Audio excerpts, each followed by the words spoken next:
लड़के वाले मेरी ननद को देखकर जा चुके थे। उनके चेहरों से हमेशा की तरह नकारात्मक प्रतिक्रिया ही देखने को मिली थी।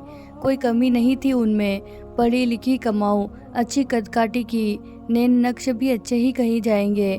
रंग ही तो सांवला है। नकारात्मक उत्तर मिलने पर सब यही सोचकर संतोष कर लेते कि जब कुदरत चाहेगी तब रिश्ता तय होगा। लेकिन दीदी बेचारी बूझ सी जाती थी। उम्र भी तो कोई चीज होती है। इस मई को दीदी पूरी 30 की हो चुकी है। जो जो उम्र बढ़ेगी त्यों त्यों रिश्ता मिलना कठिन हो जाएगा।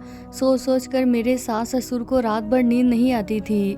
लेकिन जैसे तैसे भी तो संबंध नहीं जोड़ा जा सकता है ना। कम से कम मानसिक स्तर तो मिलना ही चाहिए। एक सांवले रंग के कारण उसे विवाह करके कुएं में तो धकेल नहीं सकते। सोचकर सास ससुर अपने मन को समझाते रहते। मेरे पति रवि दीदी से साल भर छोटे थे। लेकिन जब दीदी का रिश्ता किसी तरह भी होने में नहीं आ रहा था तो मेरे सास ससुर को बेटे रवि का विवाह करना पड़ा था तो हमारा प्रेम विवाह। मेरे परिवार वाले भी मेरे विवाह को लेकर अपने आप को असुरक्षित महसूस कर रहे थे। उन्होंने भी जोर दिया तो उन्हें मानना पड़ा। आखिर कब तक इंतजार करते। मेरे पति रवि अपनी दीदी को बहुत प्यार करते थे। आखिर क्यों नहीं करते। थी भी तो बहुत अच्छी, पढ़ी लिखी और इतनी अच्छी पोस्ट पर कि घर में सभी उनका बहुत सम्मान करते थे। रवि ने मुझे विवाह के तुरंत बाद ही समझा दिया था। उन्हें कभी यह महसूस न होने दें कि इस घर पर वह बोझ हैं। उनके सम्मान को कभी ठेस नहीं पहुंचनी चाहिए। इसीलिए कोई भी निर्णय लेते समय सबसे पहले उनसे सलाह ली जाती थी। वह भी हमारा बहुत ख्याल रखती थी। मैं अपनी माँ की इकलौती बेटी थी, इसीलिए उनको पाकर मुझे लगा जैसे मुझे बड़ी बहन मिल गई है। एक बार रवि ऑफिस टूर पर गए। रात काफ़ी हो चुकी थी। सास ससुर भी गहरी नींद में सो गए थे। लेकिन दीदी अभी ऑफिस से नहीं लौटी थी। चिंता के कारण मुझे नींद नहीं आ रही थी। तभी कार के हॉर्न की आवाज़ सुनाई दी। मैंने खिड़की से झाँक कर देखा। दीदी कार से उतर रही थी। उनके बगल में कोई पुरुष बैठा था। कुछ अजीब सा लगा कि हमेशा तो ऑफिस की कैब उन्हें छोड़ने आती थी। आज कैब के स्थान पर कार में उन्हें कौन छोड़ने आया है। मुझे जागता देखकर उन्होंने पूछा, सोई नहीं अभी तक? आपका इंतजार कर रही थी। आपके घर लौटने से पहले मुझे नींद कैसे आ सकती है, मेरी अच्छी दीदी। मैंने उनके गले में बाहें डालते हुए उनके चेहरे पर खोजी नज़र डालते हुए कहा, आपके लिए खाना लगा दूँ? नहीं, आज ऑफिस में ही खा लिया था। अब तू जाकर सो। गुड नाइट दीदी, मैंने कहा और सोने चली गई। लेकिन आंखों में नींद कहाँ। दिमाग में विचार आने लगे कि कोई तो बात है। पिछले कुछ दिनों से दीदी कुछ परेशान और खोई खोई सी रहती है। ऑफिस की समस्या होती तो वे घर में अवश्य बताती। कुछ तो ऐसा है जो भाई कम और मित्र अधिक है से साझा नहीं करती। और आज इतनी रात को देर से आना, वह भी किसी पुरुष के साथ, जरूर कुछ दाल में काला है। इसी पुरुष से विवाह करना चाहती तो पूरा परिवार जानकर बहुत खुश होता। सब उनके सुख के लिए उनकी पसंद के किसी भी पुरुष को स्वीकार करने में तनिक भी देर नहीं लगाएंगे। इतना तो मैं अपने विवाह के बाद जान गई हूँ। लेकिन बात कुछ और ही है जिसे वह बताना नहीं रही है। लेकिन मैं इसकी तह में जाकर ही रहूँगी। मैंने मन ही मन में तय किया और फिर गहरी नींद की गोद में चली गई। सुबह 6 बजे आँख खुली तो देखा दीदी ऑफिस के लिए तैयार हो रही थी। मैंने कहा, क्या बात है दीदी, आज जल्दी? मेरी बात पूरी होने से पहले वे बोली, हाँ आज ज़रूरी मीटिंग है, इसीलिए जल्दी जाना है। नाश्ता भी ऑफिस में कर लूँगी, देर हो रही है, बाय। मेरे कुछ बोलने से पहले ही वे तीर की तरह घर से निकल गई। बाहर जाकर देखा वही गाड़ी थी। इससे पहले कि ड्राइवर को पहचानूं, वह फुर्र से निकल गई। अब तो मुझे पक्का यकीन हो गया कि अवश्य दीदी किसी गलत पुरुष के चंगुल में फंस गई है। हो ना हो वो विवाहित है। मुझे कुछ जल्दी करना होगा, लेकिन घर में बिना किसी को बताए, वरना वे अपने आप को बहुत ही अपमानित महसूस करेगी। रात को वही व्यक्ति दीदी को छोड़ने आया। आज उसकी शक्ल की थोड़ी सी झलक देखने को मिली थी, क्योंकि मैं पहले से ही घात लगाए बैठी थी।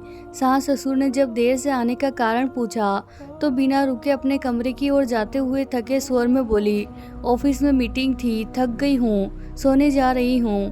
आजकल क्या हो गया है इस लड़की को, बिना खाए सो जाती है। छोड़ दे ऐसी नौकरी, हमें नहीं चाहिए। न खाने का ठिकाना न सोने का। माँ बड़बड़ाने लगी। तो मैं उन्हें शांत कराया कि चिंता ना करें, मैं उनको खाना उनके कमरे में पहुंचा दूंगी, वे निश्चित होकर सो जाए। मैं खाना लेकर उनके कमरे में गई तो देखा वे फ़ोन पर किसी से बातें कर रही थी। मुझे देखते ही फ़ोन काट दिया। मेरे अनुरोध करने पर उन्होंने थोड़ा सा खाया। खाना खाते हुए मैंने देखा कि पहले के विपरीत वे अपने आप को चुराते हुए खाने को जैसे निगल रही थी। कुछ भी पूछना उचित नहीं लगा। उनके बर्तन उनके लाख मना करने पर भी उठाकर लौट आई। 2 दिन बाद रवि लौटने वाले थे। मैं अपनी सास से शॉपिंग का बहाना करके घर से सीधी दीदी के ऑफिस पहुंच गई। मुझे अचानक आया देखकर एक बार तो वो घबरा गई कि ऐसी क्या जरूरत पड़ गई कि मुझे ऑफिस आना पड़ा। मैंने चेहरे के भाव भांपते हुए कहा, अरे दीदी, कोई खास बात नहीं, यहाँ मैं कुछ काम से आई थी, सोचा आपसे मिलती चलूँ। आजकल आप घर देर से आती है, इसीलिए आपसे मिलना ही कहा होता है। चलो ना दीदी, आज ऑफिस से छुट्टी ले लो, घर चलते हैं। नहीं, बहुत काम है, बहुत छुट्टी नहीं देगा। पूछ कर तो देखो, शायद मिल जाए। अच्छा, कोशिश करती हूँ, कहकर उन्होंने जबरदस्ती मुस्कुराने की कोशिश की। फिर बॉस के कमरे में चली गई। बॉस के ऑफिस से निकली तो वह भी उनके साथ था। अरे, यह तो वही आदमी है जो दीदी को छोड़ने आता है। मेरे मुंह से बेसख्त निकला। मैंने चारों ओर नजर डाली। अच्छा हुआ आसपास कोई नहीं था। दीदी को इजाजत मिल गई थी। उनका बॉस उन्हें बाहर तक छोड़ने आया। इसका मुझे कोई औचित्य नहीं लगा। मैंने उनको कुरेदने के लिए कहा, वाह दीदी, बड़ी शान है आपकी। आपका बॉस आपको बाहर तक छोड़ने आया। ऑफिस के सभी लोगों को आपसे ईर्ष्या होती होगी। दीदी फीकी सी हंसी हंस दी, कुछ बोली नहीं। सास भी दीदी को जल्दी आया देखकर बहुत खुश हुई। रात को सभी गहरी नींद सो रहे थे कि अचानक दीदी के कमरे से उल्टियां करने की आवाज़ें आने लगी। मैं उनके कमरे की तरफ लपकी। वे कुर्सी पर निढाल पड़ी थी। मैंने उनके माथे पर हाथ फेरते हुए कहा, क्या बात है दीदी, ऐसा तो हमने कुछ खाया नहीं कि आपको नुकसान करे। फिर बदहजमी कैसे हो गई आपको? फिर अचानक मेरा माथा ठनका कि कहीं दीदी। मैंने उनके दोनों कंधे हिलाते हुए कहा, दीदी, कहीं आपका बॉस? सच बताओ दीदी, इसीलिए इतनी सुस्त? बताओ ना दीदी, मुझसे कुछ मत छिपाइए, मैं किसी को नहीं बताऊंगी, मेरा विश्वास करो। मेरा प्यार भरा स्पर्श पाकर, वो सांत्वना भरे शब्द सुनकर वो मुझसे लिपटकर फूट फूट कर रोने लगी और सकारात्मक में सिर हिलाने लगी। मैं सकते में आ गई कि कहीं ऐसी स्थिति नहीं हो गई हो कि अबॉर्शन भी न करवाया जा सके। मैंने कहा, दीदी, आप बिल्कुल न घबराए, मैं आपकी पूरी मदद करूंगी, बस आप सारी बात मुझे सुना दीजिए। जरूर उसने आपको धोखा दिया है, दीदी ने धीरे धीरे कहना शुरू किया। ये बॉस नए नए ट्रांसफ़र होकर मेरे ऑफिस में आए थे। आते ही उन्होंने मेरे में रुचि लेने शुरू कर दी और एक दिन बोले कि उनकी पत्नी की मृत्यु 2 साल पहले हुई है। घर उनको खाने को दौड़ता है, अकेलेपन से घबरा गए हैं। क्या मैं उनके जीवन के खालीपन को भरना चाहूँगी? मैंने सोचा शादी तो मुझे करनी ही है, इसीलिए मैंने उनके प्रस्ताव को स्वीकृति दे दी। मैंने उनसे कहा कि वे मेरे मम्मी पापा से मिल ले। उन्होंने कहा कि ठीक है, वे जल्दी घर आएंगे। मैं बहुत खुश थी कि चलो, मेरी शादी को लेकर घर में सब बहुत परेशान है, सब उनसे मिलकर बहुत खुश होंगे। एक दिन उन्होंने मुझे अपने घर पर आमंत्रित किया कि शादी से पहले मैं उनका घर तो देख लूं, जिसमें मुझे भविष्य में रहना है। मैं उनकी बातों में आ गई और उनके साथ उनके घर चली गई।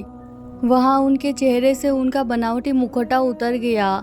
उन्होंने मेरे साथ और धमकी दी कि यदि मैंने किसी को बताया तो उनके कैमरे में मेरे ऐसे फ़ोटो हैं जिन्हें देखकर मैं किसी को मुंह दिखाने लायक नहीं रहूँगी।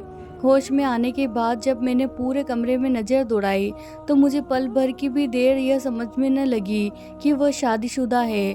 उस समय उसकी पत्नी कहीं गई होगी। मैं क्या करती? बदनामी की डर से मुंह बंद कर रखा था। मैं लूट गई, अब क्या करूं? कहकर फिर फूट फूट कर रोने लगी।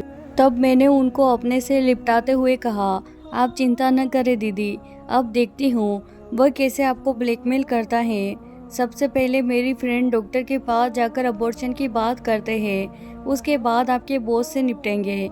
आपकी तो कोई गलती ही नहीं है, आप डर रही थी, इसी का फ़ायदा तो वो उठा रहा था।